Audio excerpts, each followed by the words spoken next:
Assalamualaikum Soal Soleha. Apa kabar hari ini? Sehat selalu ya Soal Soleha. Tak lupa kita harus selalu semangat dan jaga kesehatan. Nah, untuk kali ini kita akan belajar tema 8 subtema 4, pembelajaran 3 dan 4. Disiapkan ya buku paketnya dan alat tulisnya. Tak lupa juga Soal Soleha untuk membaca doa, sarapan dahulu, mandi dahulu, agar belajarnya semangat. Yuk Soal Soleha, perhatikan ya apa yang Ustazah jelaskan. Semangat Soal Soleha. Yuk kita mulai. Soal Soleha boleh dibuka halaman 177 ya. Kita belajar tema 8 subtema 4, pembelajaran 3 dan 4. Dimulai dengan pelajaran bahasa Indonesia tentang menuliskan informasi berdasarkan gambar denah. Gambar denah perlu dilengkapi dengan arah mata angin. Selain kita dapat mengetahui posisi suatu tempat, kita juga dapat menentukan di sebelah mana tempat itu berada sesuai arah mata angin. Denah tidak hanya untuk menunjukkan lokasi di luar ruangan. Denah juga dapat digunakan untuk menunjukkan posisi benda-benda yang ada di dalam ruangan. Di sini ada contohnya ya. Kita akan kerjakan bersama-sama ya. Ini ada arah mata angin, ada utara, selatan, barat, timur. Nah, di sini posisi sebuah ruangan kelas. Kita kerjakan bersama-sama saja ya. Bila dilihat dari letak pintu masuk, menurutmu menghadap ke sebelah manakah kelasmu? Menghadap ke sebelah utara. Kemudian yang kedua, bila kita berdiri di depan kelas, di sebelah mana meja guru? Bila kita berdiri di depan kelas, di sebelah kanan meja guru, di sebelah manakah letak rak buku? Nah, ini kan menghadapnya ke sini ya, Soal Soleha. Terus di sebelah kanan, berarti anaknya di sini. Rak bukunya berada di mana? Berarti berada di sebelah timur. Ini tulis timur. Kemudian tuliskan 3 kalimat yang menjelaskan posisi benda-benda yang ada di ruang kelas. Yang pertama, rak buku berada di sebelah barat meja guru. Kedua, papan tulis berada di sebelah utara. Meja anak berada di sebelah selatan meja guru. Itu adalah salah satu contoh denah yang berada di kelas. Buka halaman selanjutnya. Selanjutnya, pelajaran matematika tentang menyajikan data dalam bentuk diagram batang. Data yang telah terkumpul dapat disajikan dalam bentuk diagram batang. Pada diagram batang, data disajikan dalam bentuk batang-batang. Pada diagram batang, sumbu mendatar menyatakan jenis data dan sumbu tegak menyatakan nilai setiap data. Setiap batang dibuat dengan tinggi yang sesuai dengan nilai data tersebut. Perhatikan contoh data. Banyak anggota pramuka yang mengikuti lomba pada tabel berikut. Di sini ada jenis lomba, sejarah nasional, terus teori P3K, tali temali, kompas, morse, dan banyak siswa. Sejarah nasional ada 5 siswa. Teori P3K ada 6 siswa, tali temali ada 5 siswa, kompas ada 7 siswa, dan morse ada 6 siswa.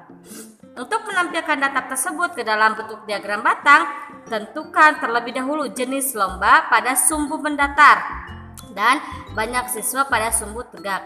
Diagram batang untuk data pada tabel di atas adalah sebagai berikut. Di sini ada ya. Ini banyak siswanya, di sini adalah jenis lombanya. Banyak siswa yang mengikuti lomba sejarah nasional, ada 5 siswa sesuai ini. Kemudian teori P3K ada 6 siswa. Lihat ya. Kemudian tali temali ada 5 siswa dan kompas ada 7 siswa dan morse ada 6 siswa. Nah, seperti itu ya. Di sini Ustazah juga ada contoh lainnya. Contoh lainnya di sini ada jenis hobi dan jumlah anak. Di sini ada jenis hobinya menyanyi, menari, berenang, bermain musik, membaca buku, berkuda, melukis, menggambar. Sini jumlah siswanya. Menyanyi ada 20 siswa. Berarti di sini tulis menyanyi ada 20 siswa, langsung di titik-titik. Nah, kemudian menari ada berapa siswa? Ada 15 siswa atau 15 anak. Boleh di garis putus-putus. Nah, kemudian berenang itu ada berapa anak? Ada 25 anak, menggunakan garis putus-putus. Kemudian bermain musik ada berapa anak? Bermain musik ada 30 anak, boleh digunakan garis putus-putus. Kemudian ada membaca buku ada berapa anak? Ada 10 anak, berarti boleh di. Nah, kemudian ada berkuda ada 10 anak, boleh langsung. Kemudian melukis ada 15 anak. Sini aja ya. Kemudian menggambar ada 20 anak.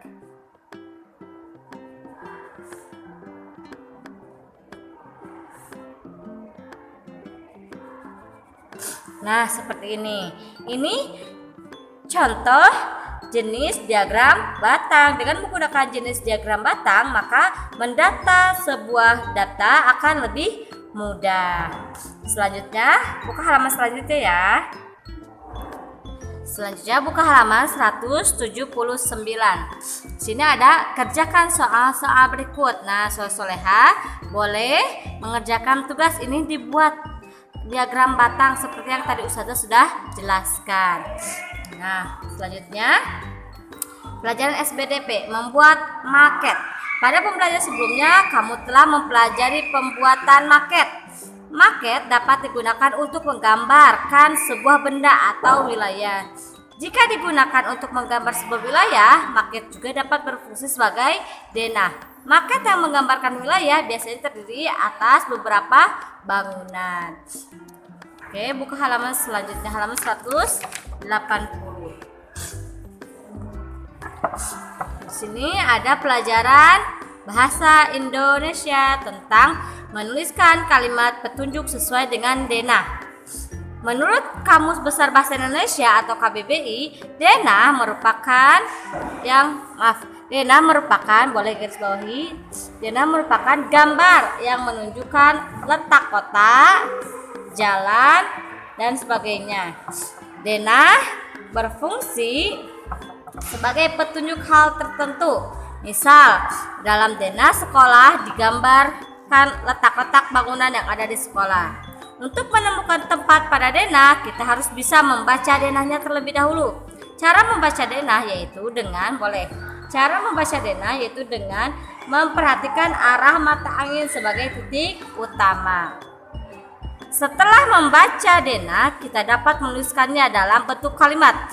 Kalimat yang digunakan pada denah berupa kalimat petunjuk. Kalimat petunjuk yaitu kalimat panduan untuk memberikan arahan yang jelas. Oke. Di sini langsung ya. Halaman 181 tentang PPKN, tentang pengamalan sila pertama Pancasila dalam kehidupan sehari-hari. Perisai yang terdapat pada Garuda Pancasila terdiri atas 5 ruang yang menggambarkan sila-sila pada Pancasila.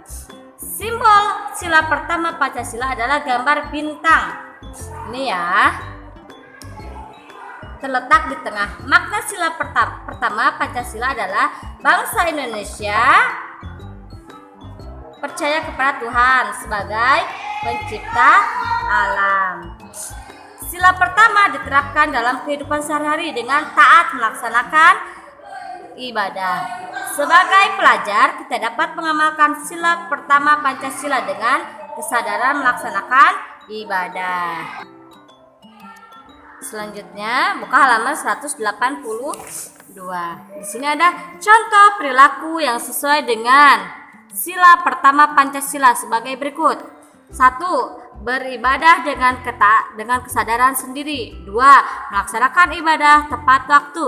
3. Berdoa sebelum dan sesudah melaksanakan kegiatan. 4. Selalu bersyukur dalam segala keadaan. Ini adalah contoh pengamalan sila pertama Pancasila. Sila pertama pengamalan Pancasila pertama itu adalah apa? Ketuhanan yang Maha Esa. Nah, untuk ini kita kerjakan bersama-sama ya. Tulislah pengamalan sila pertama Pancasila di lingkungan sekolahmu. Misalnya, ketika sudah azan, maka sebaiknya kita langsung melakukan sholat. Nah, ini contohnya ya. Terus tuliskan 3 contoh kesadaran melaksanakan ibadah sesuai yang kamu lakukan. Ini ya, yang ini tulis di sini ya, karena ustazah gak cukup, yang ini tulis ke sini.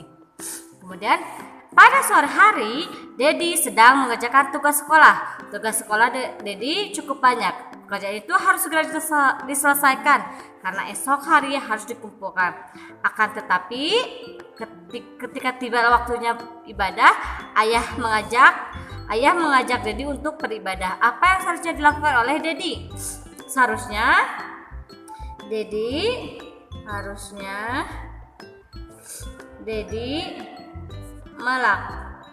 melaksanakan ibadah terlebih dahulu. Seperti itu ya, soalnya boleh ikut ditulis apa yang sudah ustazah tugaskan. Alhamdulillahirrabbilalamin. Semangat ya sosoha. Nah, cukup sekian ya penjelasan dari ustazah. Mudah-mudahan sosoha bisa mengerti apa yang sudah ustazah jelaskan. Tetap semangat sosoha dan kerjakan tugasnya dengan teliti ya. Jika sudah selesai, sosoha boleh bermain. Semangat terus ya, tak lupa jaga kesehatan. Nah, sosoha jika sudah selesai, sosoha mengucapkan hamdalah. Terima kasih sosoha. Semangat terus ya. Assalamualaikum warahmatullahi wabarakatuh.